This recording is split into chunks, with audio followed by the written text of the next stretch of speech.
জানেন, আমাদের ভারতবর্ষে এমন একটা শিবলিঙ্গ আছে যেটা পৃথিবীকে ধ্বংসের হাত থেকে বাঁচিয়েছিল।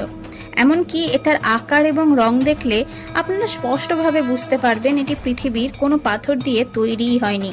কারণ বিজ্ঞানীরা শিবলিঙ্গটি পরীক্ষা করে জানিয়েছেন এই পাথর না পৃথিবীতে আগে কোনোদিনও ছিল, না বর্তমানে আছে।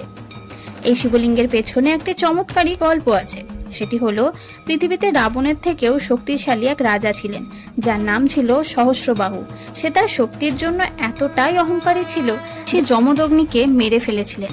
এরপর ঋষি যমদগ্নির ছেলে ও ভগবান বিষ্ণুর অবতার পরশুরামজি ওনার পিতার মৃত্যুর প্রতিশোধ নেবার জন্য রাজা সহস্রবাহু সহ তার সকল সেনাকে একাই বধ করেছিলেন। কিন্তু এই হত্যালীলার পরেও পরশুরামজির ক্রোধ একটুও কমেনি, বরং নরসিংহ অবতারের মতো তার নিয়ন্ত্রণের বাইরে চলে গেছিল।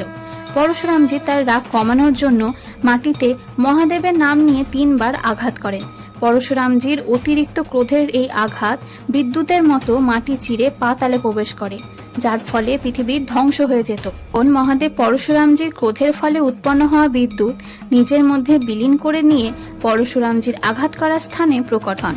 যেহেতু এই শিবলিঙ্গটি পাতাল থেকে প্রকট হয়েছিল, তাই এই শিবলিঙ্গের নাম পাতালেশ্বর মহাদেব, যা হিমাচল প্রদেশের কোটা সাহিবে অবস্থিত। অবাক করা বিষয় হলো, এই শিবলিঙ্গের আকার প্রতি শ্রাবণ মাসে একটি চালের ন্যায় বেড়ে যায় এবং এর রং প্রতিদিন পরিবর্তিত হয়।